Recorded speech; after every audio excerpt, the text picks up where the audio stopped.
Hello दोस्तों, स्वागत है आपका अपने चैनल प्रैक्टिकली साइट विजिट में। दोस्तों अक्सर आपने देखा होगा कि हम अगर कॉलम भर लेते हैं, नीचे का कॉलम हम भरने के बाद में जब हम ऊपर आ जाते हैं, जब हमारी छत भर जाती है, ठीक है दोस्तों, तो छत भरने के बाद में जब हम इसकी कॉलम की रंगत करते हैं तो कॉलम की रंगत का रूप क्या होता है, मतलब क्या ऐसा तरीका होना चाहिए जिससे आपकी कॉलम की जो रंगत है वो बराबर 90 में मिल जाए, सारे नाप बराबर बैठ जाए, बिल्कुल कवर भी मेंटेन हो जाए।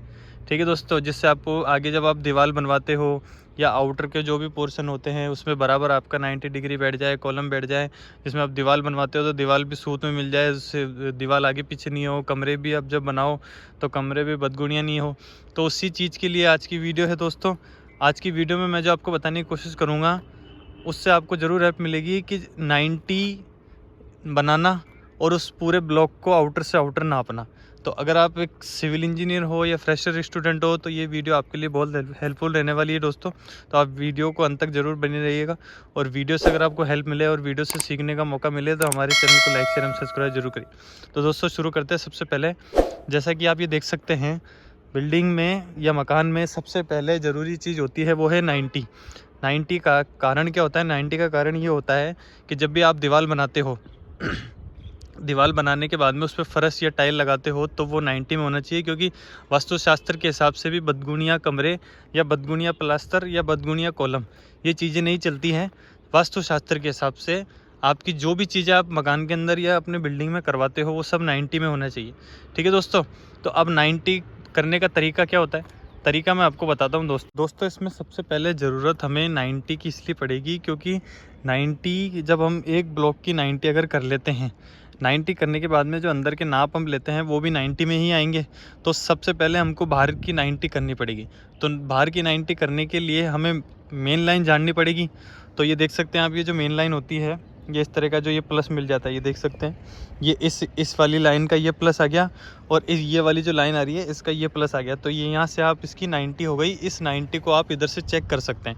अब आपको 90 उठानी कैसे है? हवा है, आप एक सावल लगाइए, सावल को तार से बांधिए, उस तरफ आप तार लटकाइए, सावल से नीचे का स्टार्टर नाप लीजिए, और वही नाप फिर आप इस जगह पे आ जाइए। ऐसे ही उधर करना है तो ये लाइन आ गई।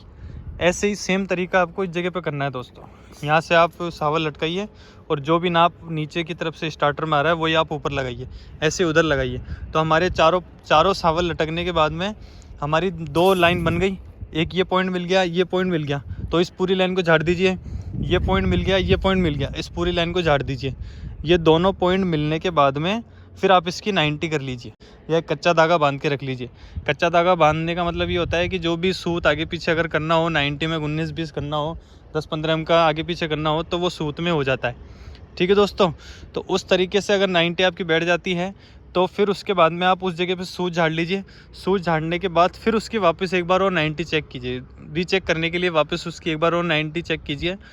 उसके बाद में जब आपका मेन जो सबसे बड़ा जो काम होता है वो है 90 का। 90 अगर आप कर लेते हो, 90 करने के बाद में जो अंदर के सूत झड़ते हैं वो सूत आसानी से फिर झाड़े जा सकते हैं, उसमें कोई बड़ा इशू नहीं होता।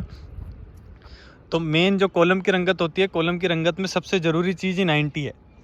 तो 9, 12, 15 की 90 होती है, या 3, 4, 5 की 90 होती है। और मेरे हिसाब से तो आप कैलकुलेटर निकालिए, कैलकुलेटर में स्क्वायर प्लस बी स्क्वायर करके आप उसका 90 कर सकते हो। ठीक है दोस्तों, जैसे अगर मान के चलिए 10 मीटर आ रहा है तो 10 मीटर का स्क्वायर प्लस ये अगर 10 मीटर आ रहा है तो ये 10 मीटर का स्क्वायर, दोनों को 10-10 मीटर का स्क्वायर करके उसका अंडरवुड कर दीजिए। जो भी नाप आता है और फिर आप उसको क्रॉस नापिए। अगर वो क्रॉस में सही बैठ जाता है तो इसका मतलब आपकी 90 भी सही है। वो 90 के लिए भी अधिकतर वीडियो है, मैं वो वीडियो आपको डिस्क्रिप्शन में दे दूँगा दोस्तों। ठीक है दोस्तों, ये 90 होने के बाद में फिर आप अंदर के कॉलम के सूत झाड़िए। अब जैसे ये लाइन झाड़नी है आपको, तो ये कैसे झाड़ोगे? जब आपकी ये मेन लाइन आ गई तो इस मेन लाइन से एक नाप यहाँ लगाइए और एक इस जगह से, ये देख सकते हैं आप, पहले उस निशान से एक निशान वहाँ लीजिए और इस निशान से एक निशान यहाँ लीजिए, तो ये लाइन जड़ जाएगी।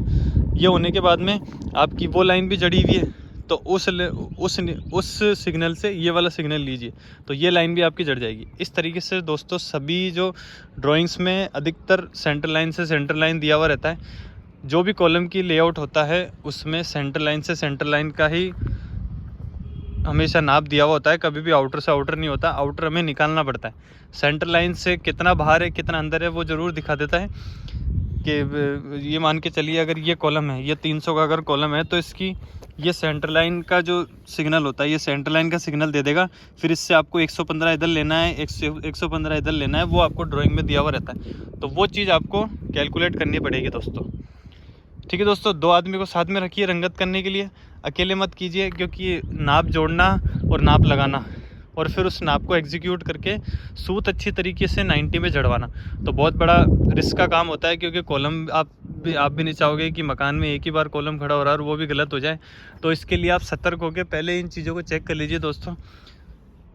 हमारा काम यही होता है कि आपको बेसिक स्ट्रक्चर की नॉलेज देना, जिससे आपको किसी भी परेशानी का सामना करना ना पड़े, क्योंकि हम करते हैं परेशानी का सामना, इसलिए हमें पता है किस तरह की गलती होती है। तो हम यही चाहते हैं कि किसी भी तरह का कोई मेंटेनेंस का खर्चा ना आए, किसी भी तरह का कोई क्रैक नहीं आए, किसी भी तरह हम नहीं चाहते हैं कि कॉलम गलत खड़ा होने के बाद में टूटे फिर वापस बने। तो इससे बचने के लिए दोस्तों आप भी साथ में आदमी रख के इस कॉलम की रंगत करवाइए। ठीक है दोस्तों आई होप वीडियो आपको अच्छी लगी होगी। अगर दोस्तों वीडियो अच्छी लगे और वीडियो से हेल्प मिले तो हमारे चैनल को लाइक शेयर एंड सब्सक्राइब जरूर करिए दोस्तों।